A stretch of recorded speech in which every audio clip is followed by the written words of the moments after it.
Operation సింధూర్కి సంబంధించినటువంటి latest update and breaking news ఇది. పాకిస్తాన్ ఆర్థిక సంక్షోభంలో కూరుకుపోయింది. పాకిస్తాన్కి సంబంధించి అక్కడ ఉన్నటువంటి ఆర్మీ, ప్రభుత్వం లోన్ల మీద ఆధారపడే పరిస్థితి వచ్చింది. ఇక పాకిస్తాన్ రూపీస్కి సంబంధించి చూస్తే 3,000కు మించి విత్డ్రావల్స్ చేసుకోకూడదు అనేటువంటి ఆంక్షలు కూడా విధించింది.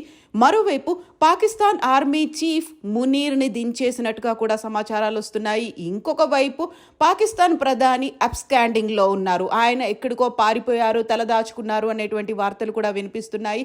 పాకిస్తాన్ ప్రధాని నివాసం సమీపంలోనే ఇస్లామాబాద్లో నిన్న రాత్రి అటాక్ జరిగింది. మన మిస్సైళ్ళు అక్కడ డ్రోన్ల ఆధారంగా మిసైళ్లను ప్రయోగించాయి. ఈ నేపథ్యంలోనే తల దాచుకోవడానికి బంకర్లను వెతుక్కున్నాడు అనేటువంటి ఒక సమాచారంతో పాటుగా బహ్రెయిన్కి పారిపోయారు, మా వాళ్ల నుంచే నాకు రక్షణ లేకుండా పోయింది అనే ఒక ఉద్దేశంతో, ఒక అనుమానంతో ఆయన బహ్రెయిన్కి పారిపోయారు అనేటువంటి వార్తలు వస్తున్నాయి. పాకిస్తాన్కి సంబంధించి పబ్లిక్కి ఇంకా హెల్ప్ కావాలి అనేటువంటి ఒక వార్తని, మాకు అవసరం ఉంది, మాకు డబ్బులు అవసరం ఉన్నాయి, లేకుంటే డొనేషన్స్ కావాలి, లోన్ కావాలి అంటూ పాకిస్తాన్ అక్కడున్నటువంటి మిలిటరీతో పాటుగా ప్రభుత్వం కూడా వేడుకుంటున్నటువంటి పరిస్థితి కనిపిస్తోంది.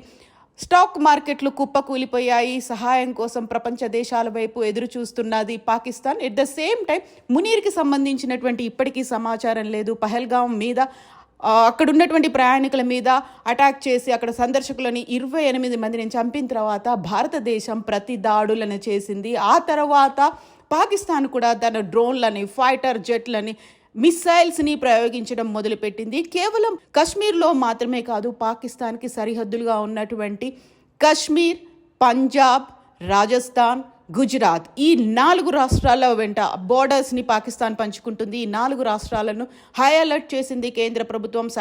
సైరన్లను మోగిస్తోంది. ఎట్ ద సేమ్ టైం జైసల్మేర్లో కూడా ఉదయం నుంచి సైరన్లు మోగుతున్నాయి. ఎట్ ఎనీ టైం ఎప్పుడైనా ఏదైనా జరగవచ్చు అని. చండీగఢ్లో కూడా సైరన్లు మోగుతున్నాయి. అక్కడి నుంచి ప్రజల్ని అత్యవసరమైతే తప్ప బయటికి రావద్దు అనేటువంటి ఒక అలర్ట్ని ప్రభుత్వం జారీ చేసింది. కేంద్ర ప్రభుత్వానికి సంబంధించి రక్షణ శాఖ మంత్రి రాజ్నాథ్ సింగ్ నివాసంలో త్రివిధ దళాధిపతులతో రక్షణ శాఖ మంత్రి సమావేశమయ్యారు. తీసుకోవాల్సినటువంటి చర్యల గురించి, అప్రమత్తత గురించి వాళ్ళు ఇప్పుడు డిస్కస్ చేస్తున్నారు. ఆపరేషన్ సింధూర్కి సంబంధించి ఇది అతిపెద్ద బ్రేకింగ్ ఇష్యూగా చెప్పుకోవచ్చు.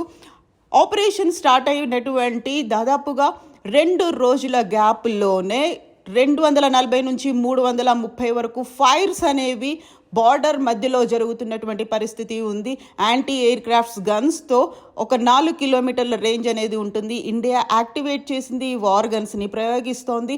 దీంతో పాటుగా ఇప్పటికీ పాకిస్తాన్ అనేది ఆయుధాలని దిగుమతి చేసుకుంది చైనా నుంచి. ఈ నేపథ్యంలోనే బలూచిస్తాన్ కూడా ఫ్రీ అయ్యే దిశగా కనిపిస్తోంది. కాబట్టి అక్కడ కూడా ఒక రెబెల్ అనేది ఒక స్టార్ట్ అయిపోయింది. అక్కడ వాళ్ళందరూ కూడా నిరసనలు చేస్తున్నారు. అక్కడ నుంచి పాకిస్తాన్ ఆర్మీని తరిమేశారు. పాకిస్తాన్ మిలిటరీ, బలూచిస్తాన్ మిలిటరీ యాక్టివ్గా అయింది.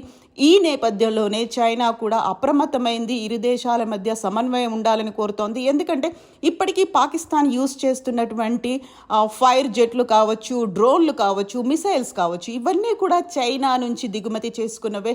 అది ప్రపంచ దేశాలకు కూడా ఎక్స్పోజ్ అవుతోంది. కాబట్టి చైనా కూడా సంయమనం పాటించాలి అనేటువంటి ఒక మాటతో ముందుకొచ్చింది. ఇక అమెరికా కూడా అదే నినాదాన్ని తీసుకుంది, సంయమనం పాటించాలి. కొన్ని దశాబ్దాలుగా ఇది జరుగుతోందని.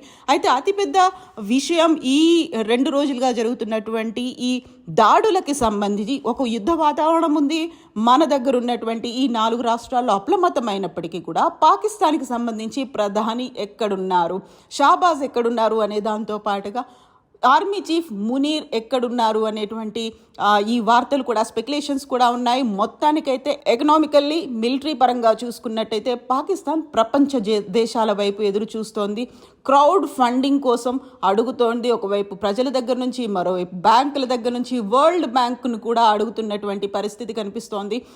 అతలాకుతలమైంది, ఆర్థిక సంక్షోభంలో ఉంది. ఎట్ ద సేమ్ టైం భారతదేశానికి సంబంధించి చూస్తే ప్రతి చోట కూడా హై అలర్ట్ ప్రకటించారు. ఓవరాల్గా అయితే ఒక హెవీ లాస్ జరగకుండా చూడాలి. ఎందుకంటే ఇప్పటికే అయితే షెల్స్ అనేవి ప్రయోగాలు జరుగుతూనే ఉన్నాయి. డ్రోన్స్తో రాత్రంతా కూడా మన దగ్గర ఉన్నటువంటి ఎయిర్ బేస్లని టార్గెట్ చేసుకొని పాకిస్తాన్ మిసైల్స్ని ప్రయోగిస్తే అంతకు మించి మనం కూడా సుదర్శన్ చక్రంలాగా అడ్డుపడి వాటన్నిటిని నిర్వీర్యం చేసినటువంటి పరిస్థితి రాత్రంతా ఉంది. అయితే ఉదయం నుంచి కూడా అవే పరిస్థితులు కనిపించబోతున్నాయి. కాబట్టి అలర్ట్ చేయాలి అని సైరన్లు మోగిస్తున్నారు. ఈ 4 రాష్ట్రాలని అప్రమత్తం చేశారు. ఎట్ ద సేమ్ టైం భారతదేశంలోనే ఉన్నటువంటి మిగతా రాష్ట్రాలన్నిటికి కూడా ఒక అలర్ట్ మెసేజ్ అయితే వెళ్ళింది.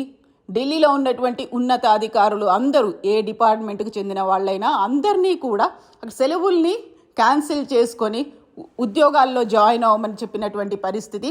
ఓవరాల్గా అయితే 2 రోజుల ఎఫెక్ట్ అనేది పాకిస్తాన్ మీద విపరీతంగా పడింది. మన వార్ గన్స్ చాలా యాక్టివ్గా పనులు చేస్తున్నాయి.